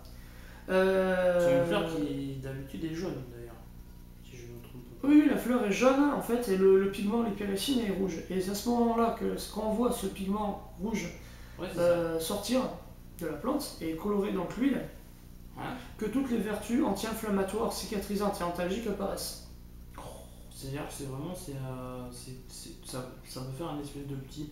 Par exemple, si je dois recoudre quelqu'un, mettons, je peux lui appliquer de l'huile rouge dessus pour le calmer. Alors bien sûr, si j'ai rien d'autre. Si t'as rien d'autre, oui, mais en prenant bien la précaution que le mec ne prenne pas certains médicaments, j'en parlerai après. Oui. Bon, ça, c'est que du... À la limite, tu vois, c'est que de l'externe, donc c'est pas très grave. Mais ce que je veux dire, c'est que il faut faire gaffe parce que déjà, c'est une action photosensibilisante. Ouais, donc pas de soleil après. Pas de soleil après, donc ça, faut y faire gaffe. Faites gaffe, c'est pas de l'huile à bronzer, quoi. Ouais. Parce que sinon, là, il y a cancer. Hein. Non, là, ça va surtout vous cramer la peau, en fait, tout simplement. Donc, c'est pas le but, quoi. Et donc, après, oui, prendre soin aussi, surtout que quand tu fais tes points ou quoi que ce soit, que ça soit bien propre, que tu attends que ça soit un peu refermé. D'accord. Et après, faire un peu. Voilà, genre un jour ou deux après tu peux l'appliquer sur le pourtour. Surtout pas sur la plaie, sur le pourtour. D'accord. Parce que c'est ça qui va. Au niveau peut-être de là où on va voir le petit truc rouge où il y a l'infection. Voilà, exactement. Voilà, exactement. Voilà, d'accord. Voilà, c'est à ce moment-là qu'il faut. D'accord. Et surtout pas dans la plaie, tu vois. Jamais. Voilà. Never on the place. Et donc l'action photosensibilisante, je vous en ai parlé. Donc pas de soleil. Si surtout, on applique cette huile, surtout pas de soleil parce que vous allez cramer. Voilà. Alors il reste évidemment, je pense que vous connaissez, efficace sur le traitement du stress, des dépressions légères et de tous les dérèglements de l'humeur sous la forme d'extraits secs, de teinture ou de poudre. Mais attention, je mets encore une petite mise en garde là-dessus. Toutes les personnes prenant des progestatifs, donc évidemment des femmes, des œstroprogestatifs, des femmes encore, des médicaments qui, comme l'amiodarone, qui sont susceptibles d'entraîner des torsades de pointe. Tout médicament entraînant des torsades de pointe. Non, pas de millepertuis parce que il agit sur le foie, c'est un inhibiteur enzymatique. Et donc du coup, vous allez avoir une mauvaise action du médicament. Voilà, donc en gros, vous allez avoir si vous prenez ça, si vous prenez du millepertuis, vous allez avoir plus de principes actifs de votre médicament, donc plus de progestatifs, ou inhibiteur enzymatique. Moins d'enzymes, donc du coup, plus une suraction du... Ah, je dis de la merde, j'ai l'impression là. J'ai pas trop compris ce que tu as dit, mais bon. Bon, c'est un inhibiteur enzymatique dans tous les cas, donc dans la logique, il faut pas le prendre avec ce genre de médicament là. Voilà. De toute façon, j'y reviens après. Voilà, en plus, le pire c'est que je le dis après, mais je suis trop une merde. Mais non. Comme le pamplemousse qui est un inhibiteur, cette fois, ou l'ail qui est aussi un inhibiteur, il peut interagir avec certains médicaments inducteurs du enzymatique du cytochrome P450, on s'en fout. Sur la pilule œstroprogestatif, le sildenafil, donc pour ceux qui ne savent pas ce que c'est le Viagra, ou les dérivés de l'argot de seigle. L'argot de seigle, attends ici. L'argot de seigle, c'est pour tout ce qui est migraine. C'est pas le LSD ça? Si, mais ça c'est le parasite de l'ergot de seigle. Ah, ouais. Voilà. Mais l'ergot de seigle, on l'utilise pour les migraines. D'accord. Voilà. Donc, si vous avez ces médicaments du genre cordarone, estroprogestatif, certains psychotropes, etc., ou du moins une contre-indication Pas de pour une millepertuis. personne de pointe, voilà, pas de millepertuis. C'est simple. Voilà, C'est simple comme bonjour. Comme bonjour. compliqué. On dit que la dose à ne pas dépasser, c'est 900 mg par jour, même si on a ces genres de médicaments. Moi, je vous déconseille tout simplement d'en prendre. Voilà, c'est tout. Il y a des médecines plus douces et plus réfléchies par rapport à ça. Voilà. Donc, la dernière plante que dans les plantes vulnéraires, donc cicatrisantes, que je vais parler, c'est tout simplement le chou. Ce bon vieux chou, Parce que, comme dans la soupe au chou. parce qu'on dirait pas, mais le chou de nos jardins est vraiment très intéressant.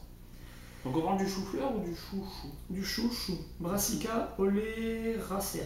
D'accord. Tu m'as pas mis de photo sur celui-là. Non, parce que je n'ai pas envie, ou j'avais trop la flemme et j'avais trop de trucs à faire.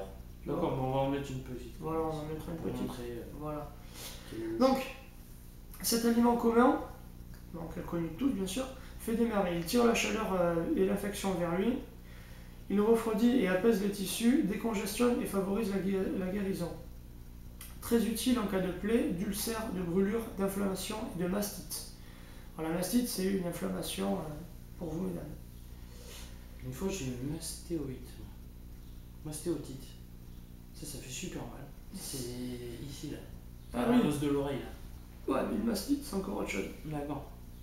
Parce que j'avais des nichons derrière les oreilles, j'étais putain, c'est chaud. Quoi. Il suffit de prendre alors pour le mode un petit peu comment s'en servir, etc. Il suffit de prendre une ou deux feuilles fraîches, d'enlever la veine majeure, donc vous voyez toujours que sur la feuille du chou, il y a une grosse veine, vous l'enlevez, simplement, et de l'écraser avec un rouleau à pâte ou une bouteille jusqu'à ce que la feuille soit humide. Au mars quoi, comme Voilà. ça. Tant que Vous ça avez est tous humide. ces rouleaux à pâtisserie, bordel. Voilà. Merde. Autrement, si t'as pas de rouleau à pâte, Ah ouais. tu utilises ta tête. Ta tête. Voilà. Au bout d'un moment, ça va faire mal. Ça va faire mal. D'ailleurs, t'en auras peut-être besoin. Voilà, tu vas l'appliquer après sur ta tête. Et après, il faut justement Ça va faire directement. plus vicieux cette histoire. Ouais, bah, je sais. Et après, il faut appliquer directement sur la partie à traiter. Il faut recouvrir d'un linge, bien sûr, propre. Et changer toutes les 2 heures. Et il faut noter aussi que le chou rouge est plus efficace que le chou vert. Voilà. Le fameux chou rouge. Voilà. Et il est plus efficace que le vert, mais par contre, il tâche un peu plus. Mais bon, après, si tu veux te soigner, pas. Ah, tu vas pas faire ta fiotte. Voilà, J'ai c'est saché ça. ma chemise blanche. Voilà, c'est ça. Ta gueule. Ta gueule. Tu te calmes. De suite. De suite. De suite. Alors, on va passer sur les plantes à visée antibactérienne, astringente et désinfectante, et bordel de merde, il y en a. Alors, on va commencer par la plus commune, l'ail commun, ou Allium sativum. On a tout chez soi. Voilà, on en a tous pour faire la cuisine, pour se les balancer en fin de soirée, pour tout. Voilà, c'est génial. Faire des suppositoires aussi. Ah, je sais pas. Non, Non, je sais pas. Ah, je Non, je sais pas. C'était bon. Alors. Oh putain. Alors, elle contient un ATB naturel, un antibiotique naturel qu'on appelle l'ajoine, qu'il faudrait prendre en extrait dans la logique. Mais le problème, c'est que c'est un antibiotique instable car sa dose, et encore j'ai regardé hier, est trop faible. Pour avoir quelque chose d'efficace, en fait, il faudrait le prendre directement en gousse, plusieurs fois par jour. Ah Et bah, bah, après, voilà. je te raconte pas la laine, quoi. Je t'en fous, hein. Comme on l'a dit tout à l'heure, tu vas pas pleurer pour ta chemise qui est attachée en rouge, tu vas pas pleurer parce que tu pues de la gueule. Ah oui, non mais là, c'est vrai qu'on est dans le survivalisme, forcément. Ah bah oui. Mais ouais, c'est sûr. Je veux dire, si tu vois que t'as une infection ou quoi que ce soit, moi là, je vais le bouffer par tête entière. Hein. C'est pas Normal. d'histoire. Hein. Comme la pleine bougie avec la peau et tout. Je suis un fou. T'es un fou. Un fût. Un fût, c'est comme un fou avec beaucoup de bière. Ah ouais. Ah, c'est Un un fût. fût. Un fût. Un fût. Fût. Fût. Un fût. Bref. Bon. Alors, il possède. Putain, j'arrive pas décidément. Il peut être utilisé en traitement du rhume à la base. En général, c'est un extrait d'ail à prendre tous les jours pendant 3 mois. Oui, parce que rappelons que le rhume, c'est une bactérie à l'origine. En général, c'est surtout un virus en fait. Et après, C'est un il y a des- virus. ouais. Mais il y a des bactéries qui s'élivrent. Voilà. Ils provoquent une surinfection. D'accord. On appelle une surinfection bactérienne. Voilà. Donc à prendre tous les jours ces extraits pendant 3 mois. 3 fois par jour. Ça possède également un prébiotique qui permet de favoriser le bon développement de la flore intestinale. À pas négliger, donc c'est pour ça que vos grands-mères vous disaient oui, prendre de l'ail comme ça par petites gousses et tout, c'est bon. Et que toi, bon. tu disais, pauvre con que tu étais ignore à l'époque, ah mais non, c'est pas bon, j'en veux pas. Ouais, moi, Par contre, j'ai je mis veux des bonbons. des Voilà. bonbons. Des Ou bonbons un verre d'eau Haribo, rouge. plein de gélatine de porc. De porc. Le porc, c'est bon. Le porc, c'est bien. C'est bien. Moi, Moi, j'aime j'aime bien le bien. porc. Moi, j'aime bien le porc. Bien le porc. Moi, j'aime bien le porc aussi. Ouais, tu vas être là pour la vidéo sur le pâté, toi, je sens. Mmh, Ouais, ça c'est va y tout avoir si du je goûte. rouge, du sauce Ah, blanc, tout ça. je suis là alors. Ah ouais. Ah, t'as trouvé ton homme. Ah ben là, Ah, je m'en doute un petit je peu. suis bien, donc faut pas exagérer quand même. C'est le lundi, messieurs dames. Ah, Ouais, c'est pour ça les plantes, les langues, le pâté, tout ça, c'est. pâté, Voilà. pâté lundi, le fameux. Le Eh, fameux. on va même faire une petite recette de pâté lundi rien que pour toi. Mmh. Voilà. Mm. Tu mets avec des petits morceaux de cèpe. Ah oui, Ah ben. ah oui, ah, je dis oui. Ah mais là, c'est sûr. Bon, et donc, possède aussi le lait, donc, possède aussi des anticoagulants. Donc, il faut faire aussi attention un petit peu à la potentielle. Bon, c'est évidemment, hein, c'est ce que je dis là, c'est un cas pour un million. Il faut faire attention, mais dans un cas de survivalisme, on s'en fout un peu, quoi. À la potentialisation des effets des anti-agrégants plaquettaires chez les personnes qui en prennent. Anti-agrégants plaquettaires qui dit cardégique, donc aspirine, qui dit Plavix, voilà, toutes ces choses-là qui permettent une bonne circulation du sang. Voilà. Oui, parce que ça, c'est déjà un truc qui fait circuler le sang. Hein. Voilà, exactement. Donc on peut avoir Ma une petite- grand-mère me disait ça. Prendre de l'ail, c'est bon pour la circulation. Oui, oui, mais c'est exactement ça. Ouais. C'était pas con, nos mamies, quand même. Hein. Bah, c'est ce que je te dis, c'est que nous, à chaque fois, on bouffait des bonbons pendant qu'elle disait ça, et tu disais non, c'est dégueulasse, machin. Ah, bah, non, non, l'ail. Il y a Et des bonbons à l'ail ou pas des Ben bonbons. non, ben j'en veux pas alors. Ouais. Ah, voilà. Ensuite, on va passer Allez, sur. écoutez mamie. Bon, après, je vais passer sur une autre plante, très connue aussi, qui est de partout, dans les cuisines et n'importe quoi. Je l'utilise énormément. Le thym. Le Le thym, c'est le plus gros antifectieux végétal que je connaisse. Tiens, donne-moi le nom. Ti- Je sais que t'aimes bien dire les noms latins. J'adore ça. Vas-y. Thymus vulgaris. Thymus vulgaris. C'est-à-dire Ouais, que c'est un thym. C'est Le un thym thym, c'est une vulgaire. petite salope. Quoi. Voilà. C'est un thym vulgaire. Vulgaire. C'est le thym qu'on trouve partout. Voilà, c'est le thym. Alors, c'est un anti-infectieux à large spectre. Donc, c'est-à-dire qu'il cible beaucoup de bactéries, tout simplement. Comme ça, comme un petit ninja, quoi. Voilà. Les feuilles de thym sont utilisées en infusion, en alcoolature ou en huile essentielle. C'est pour ça les petits trucs de tout à l'heure. C'est aussi un stimulant immunitaire et circulatoire, un expectorant, donc c'est-à-dire pour tousser, Expectoré. voilà, Recracher l'air, si Voilà. vous préférez. c'est ça, et un digestif. Un digestif. Un digestif. Comme le cognac. Ouais. Ah, c'est bien ça. Indiqué en cas d'infection respiratoire et de troubles digestifs accompagnés, et de gaz et de ballonnement. Donc ça sert un petit peu à tout. C'est la plante qui sert à tout. Donc si t'as trop bouffé, tu te fais une petite décoction Tu te fais- de thym. Non, je t'ai dit que la décoction n'y était pas. Tu te fais une infusion de thym. Une infusion, donc on Ouais. fait une petite infusion de thym. Si t'as mal au bide après On le rajoute repas, un peu de machin, miel dedans, histoire que ça ait un petit goût un peu sympa. voilà. Puis voilà, Et puis après, ouais, c'est nickel. Très franchement, ouais, c'est bien. Ouais, mais vous voyez, vous avez bouffé, comme dit, ce repas de famille, machin. Oh, alors, putain, Noël, tu sais. Voilà. Noël, tu sais, quand tu sors de table, tu fais. Ah, voilà, tu prends ton infusion de thym, un petit peu de miel, histoire d'eux, parce que forcément, t'as fumé comme un pompier, évidemment, et t'as la gorge en feu, eh ben ouais, tu mets un peu de miel, nickel. t'es bien. C'est bien, c'est cool. Voilà. Moi j'aime bien. De plus, ça c'est un truc que j'ai rajouté, le thym réveille et stimule les fonctions nerveuses. En fait, pour ça, il faut boire et appliquer par voie externe l'infusion courte des feuilles sèches. Pour inhaler ou prendre un bain de vapeur, déposez les plantes sèches dans un bol, versez-y de l'eau bouillante, recouvrez d'une serviette et mettez la tête en dessous en respirant à fond par les narines. Ce qu'on appelle une fumigation. Exactement. Pour les soins de la peau, exposez le visage à la vapeur. Et là, je fais encore une petite parenthèse, parce que chaque espèce a sa particularité qui lui est propre. Il y a des gens qui me harcèlent. C'est ça qu'on a trop d'amis. C'est vrai. Il y a le thé en linalol, qui est un antifongique dans les cas d'infection à Candida albicans. Alors ça c'est surtout les dames qui doivent le savoir et les petits enfants. Donc les dames aussi parce qu'elles doivent s'en occuper, à la logique. Pour les petits enfants, ce qu'on appelle la maladie du muguet. Du muguet, je sais pas si ça vous parle. Ah oui, le muguet, oui. Voilà, mais en fait c'est une infection due à Candida albicans. Voilà, et après pour les infections vaginales dues à Candida albicans, les fameux ça sent pas très bon. Donc du coup on peut faire des instillations, c'est-à-dire qu'on prend le liquide en infusion, toujours pareil, et on se l'instille dans l'orifice qui lui est propre, c'est pour le vagin. J'aime bien ça. Le vagin? Ouais. Ah bien aussi. Ouais, Enfin moi c'est quand t'es là des fistules là. Ouais, non, des infections à Candida. Ah ça j'aime pas. Ah ça c'est pas pareil, ouais. Non, ça doit puer un peu là. Ça pue un peu, ouais.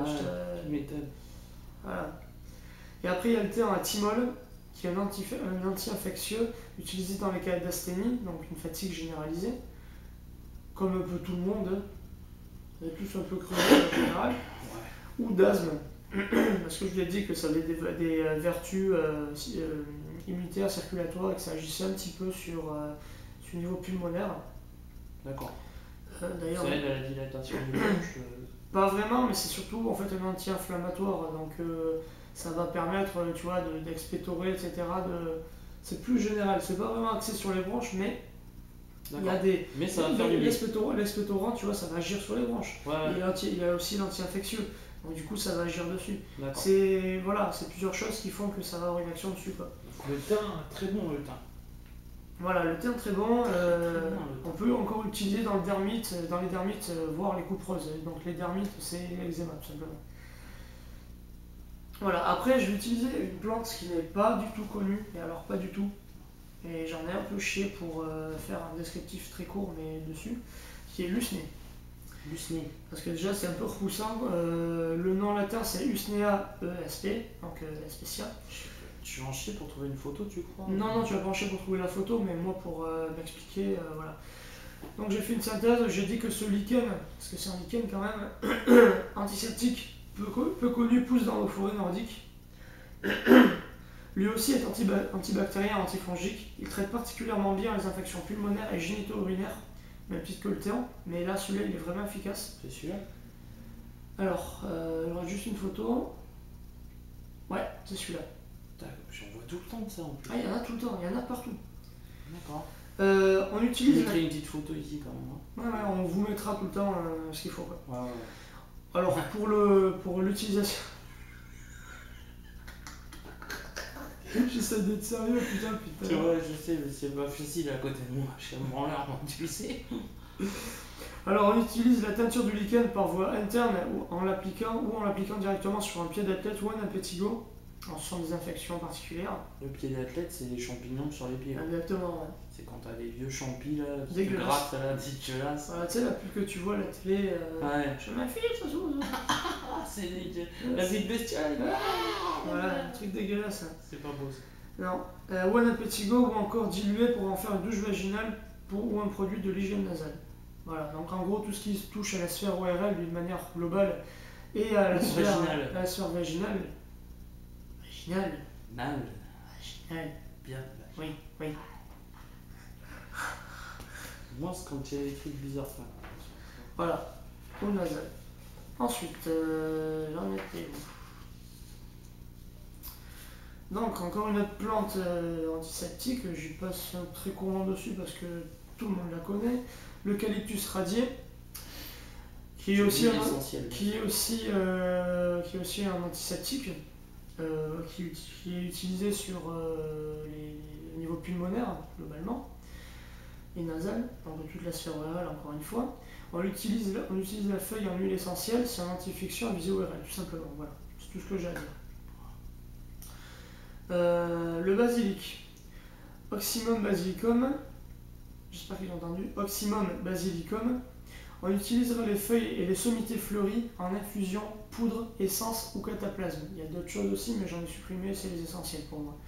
Le basilic a des vertus antibactériennes, sédatives, antispasmodiques, de voie digestive, diurétique, vermifuge, et c'est aussi un remède contre l'héméralopie. Alors, ça c'est un peu spécial, c'est l'impossibilité de voir la baisse de luminosité. Voilà. Et en général, ça c'est le seul truc qui vous empêche de passer votre permis de conduire. Voilà. Ah, c'est bon à savoir. C'est un peu con. C'est aussi bon quand même dans les sauces, le basilic. C'est vrai, Hein? c'est vrai. Tu peux de basilic quand même dans une sauce tomate de suite. On crache pas dessus quoi. Voilà. Ou j'ai un petit conseil culinaire comme ça. Allez, allez, je le balance comme ça. Faites une petite soupe de fraises avec du basilic finement haché dedans. Vous allez voir, c'est un délice. Allez-y, messieurs, dames. Vous allez vous régaler. Voilà. Dedans, ça t'a C'est bon, j'ai un D'accord. petit intermède culinaire comme ça. C'est bien, ça fait plaisir, ça détend et tout. Puis nous, on n'est pas pressés. Non, non, non. Bah, on a arrêté d'être pressé en 87.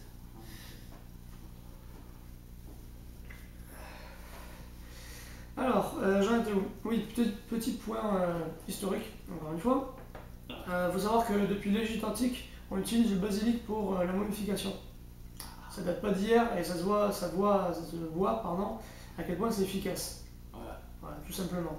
Voilà. On va accélérer un peu parce qu'on n'a plus de batterie. Ah merde. Ouais, ça fait déjà 1h25. Ah ouais, quand même. Ouais. Ouais. Ouais. Donc après, il y a le lavande aspic. Ouais. On l'utilisera en huile essentielle de lavande car elle est antiseptique et bactéricide. Appliquée pure sur la peau, elle soulage des brûlures et des piqûres d'insectes. Appliquée sur les tempes, elle soulage des douleurs migraineuses. Alors celle-là, c'est pour le genre latifolia, lavandula latifolia. Je pense qu'on va finir là-dessus et puis on fera une deuxième partie ensuite pour le reste. Ah ouais. Voilà. Ensuite, la sarriette, et on finira donc sur ça. La sarriette, donc Sartoria montana, donc une plante qui pousse en montagne, En Belgique. montagne. C'est bon la sarriette aussi, j'aime bien. C'est bon, ouais. Un petit lait de chèvre avec du miel et de la sarriette, messieurs, dames. Ouais, ça passe bien. Quoi. Puis ça fait du bien au. Ça. Tu sais, quand on est enrhumé, quoi. Ouais, ouais. Voilà. Elle est bien. Les feuilles et les sommités sont digestives, stimulantes, antiseptiques et antiputrides, pour éviter les ballonnements, les gaz, etc. Antiputrides. On peut noter que d'importantes études scientifiques ont été menées pour démontrer l'activité bactéricide antiparasitaire de l'huile essentielle de sarriette, même souche. Les résultats de ces études ont permis de classer l'essence de cette plante aromatique parmi les huiles essentielles majeures. Donc c'est vraiment quelque chose d'utile et à ne pas négliger. Si vous trouvez de la sarriette, on va mettre pareil une photo, etc. C'est quelque chose qu'il faut avoir. Alors évidemment, j'aurais pu parler d'autres plantes, j'en pense à 5 ou 6, dont une qui s'appelle l'hysope qui a aussi des vertus, énormément de vertus. Le problème, parce que l'hysope, alors, je ne sais pas si ça parle à tout le monde, mais voilà, le problème c'est que cette plante-là, par exemple, est très toxique. Elle a d'énormes vertus, mais si elle est mal maîtrisée, et on est encore au stade débutant, on va dire ça comme ça. Ouais, donc au niveau survivalisme, ça Voilà, ne sert à rien. voilà, on peut en trouver, ça pousse bien. S'empoisonner, ça serait bien. Voilà, c'est le but. C'est pour ça que je parle de plantes qui sont faciles à avoir, faciles à trouver, faciles à utiliser et voilà, qui ont de bons effets quand même. De bons résultats, quoi. Voilà, qui ont de bons résultats. Et d'autre part, parce que les composés de l'hysope par exemple sont trop instables. Voilà. Donc ça ne servira à rien. Moi, quoi. Voilà. Je suis pas stable. Donc lui, il te laisse combien de temps là? Ouais, tu dois bien avoir, je sais pas, 10 minutes de plus de batterie. Ah, Alors, je suis pas 10 sûr. Je suis pas sûr. 10 minutes, ça. Je suis pas sûr. Non, mais si t'as une petite conclusion à faire là-dessus, histoire de terminer la vidéo, là. Alors, petite conclusion, écoutez, déjà, je vous ai énoncé les plantes les plus communes et les plus utiles. Les plantes les plus mieux. Les plus mieux, voilà. Ouais. On dirait chez nous. Les plus utiles, dans un deuxième temps, une autre vidéo sera consacrée aux plantes comestibles, Ouais. puis aux plantes à visée antalgique, anti-inflammatoire ou astringente. Puis je parlerai des plantes à visée sédative ou qui agissent sur l'anxiété. Je finirai sur les plantes antiparasitaires ou sur les plantes concernant la digestion en allant très très vite dessus. Voilà, c'est quand même important si vous avez des vers Voilà. ou un parasite quelconque. Sachant que sur avec certaines plantes. Sachant que sur les les plantes antiparasitaires, il y en a une, l'absinthe, qui est très importante et qui est très dangereuse, mais j'ai pris la précaution de vous donner tout le mode de préparation. Voilà, ça me semblait bien. Donc du coup, comme tu vois, tout est noté. C'est vrai. T'as bien travaillé, Titou. Mais j'aime bien, tu vois, pas faire un travail de. Ouais, Tu vois ce que je veux dire ouais, hein, ouais, voilà. ouais, Voilà. ouais, un travail de Rome, quoi. Oh. Honorable. Oh, on plaisante, oh, c'est bon, on peut rigoler aussi, faire une merde, quand Voilà. même. Bien, quand même.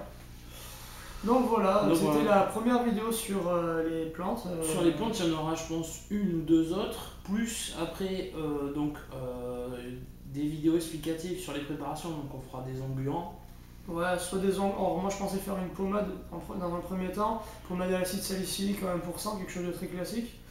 Puis après, je vais pas faire de mise en pot, je vais faire une mise en tube, pardon, je vais faire une mise en pot. Ouais. Parce que ça me semble mieux, d'un point de vue. Voilà. Après, je peux faire une mise en tube devant vous, mais ça demandera plus de matériel. Non, mais on va faire au minimum, tu vois. Au minimum, alors une mise en pot. pot. Minimum. Ok, bah alors une mise en Le pot. survivaliste, Ouais, il doit faire le maximum de choses avec le minimum d'affaires. Ok. C'est un peu le principe. Dans ce cas, une mise en pot. Mise en pot, c'est très bien. Voilà, avec une mise en pot, sachant que quand on fait une préparation, ça c'est très important, je finirai là-dessus. Quand on fait une préparation, elle peut être conservée que pendant 1 mois. Donc c'est quelque chose qu'on fait extemporanément, c'est-à-dire au moment où on en a besoin. Et on le garde que 1 mois. Après, à ce moment-là, il faut le jeter, parce qu'on perd de ces principes-là et ça ne sert plus à rien. Alors, voilà, la drogue ne sera pas une plante, ce sera un minéral, l'acide salicylique. Mais comme je vous ai dit auparavant, l'acide salicylique, on le tire du salicylate, c'est-à-dire l'écorce de sol. Voilà. J'en ai pas parlé encore, mais donc on fera donc une pommade, on va peut-être faire un engluant. Ouais. On va faire une décoction, on va montrer ce que c'est qu'une décoction. On va faire une infusion pour montrer la différence. Ouais. Et on va peut-être, je sais pas, peut-être. Moi je voulais faire de l'huile rouge. Dans un peu de matos. On va faire de l'huile rouge aussi. Voilà, on peut faire de l'huile rouge, ça peut être très intéressant. On va faire de l'huile rouge. On vous montrera comment la faire et comment justement la préparer, comment la stocker et comment l'utiliser tout simplement. Ça c'est quelque chose qu'on utilise sur 1 mois aussi de l'huile rouge ou alors c'est beaucoup plus long. Alors attends, ça dépend de l'intensité de la brûlure. Évidemment si on est brûlé au 3e degré, ça ne sert à rien parce que la plaie est à vif. Si c'est une petite brûlure, genre 1er degré, 2e degré, un coup de soleil, vous mettez votre huile rouge et après, surtout, vous appliquez un linge dessus de façon à ce qu'il n'y ait pas l'effet du soleil dessus. Parce que forcément, c'est un photosensibilisant. Voilà, donc on rappelle, l'huile rouge, pas de soleil. Hein, monsieur dame, quand même. Sur une petite brûlure ou. Oh, mais c'est bien tout ça! On s'était prévu qu'on allait se faire un petit tour dans les bois aussi, histoire d'aller ramasser quelques herbes. Voilà, effectivement, on peut faire une vidéo. On a un petit panier, puis tu sais, on se prendra par là, comme ça, puis on fera. Nous dans les bois, pendant que nous n'y va. Voilà. Et donc, du coup. J'aime bien. Puis on prendrait une bouteille de rouge quand même parce qu'il faut pas déconner. Et puis saucisson, parce que si on va dans les bois sans rouge et sans saucisson, c'est plus aller dans les bois. Ça sert à rien. Ça sert à rien du tout. On va se faire chier. Voilà, donc c'était, excusez-moi pour la vidéo un petit peu lourde parce qu'il y a beaucoup de choses. C'est long, c'est technique, mais c'est des choses qu'il faut savoir. Voilà, moi j'ai appris pas mal de trucs, je sais pas pour vous. En tout cas, petite vidéo un peu plus sérieuse que la précédente, ça c'est sûr. Donc voilà, écoute, je te remercie. Il n'y a pas de souci. Mon ami Adrien. Voilà, donc si vous avez des questions, quoi que ce soit, commentaires, voilà, faites des commentaires ou. On y répondra, enfin je transmettrai et il répondra. Voilà. Et puis je vous embrasse, je vous dis à bientôt pour une nouvelle vidéo, donc partie 2 de cette vidéo sur les plantes. Voilà, c'est ça. Sur les plantes. Sur les plantes. J'aime bien les plantes, moi. Moi aussi, je peux des salades de Ricard. Ou dans l'absinthe. Ou l'absinthe. D'ailleurs, j'ai même la recette de l'absinthe, je suis en train de la ça, on en parlera après. Voilà, donc merci beaucoup, allez, bisous, bonheur. La famille, tout le monde, allez, les rageux, allez vous faire enculer, voilà. Et puis, à la prochaine. À bientôt les enfants, bisous. Ciao.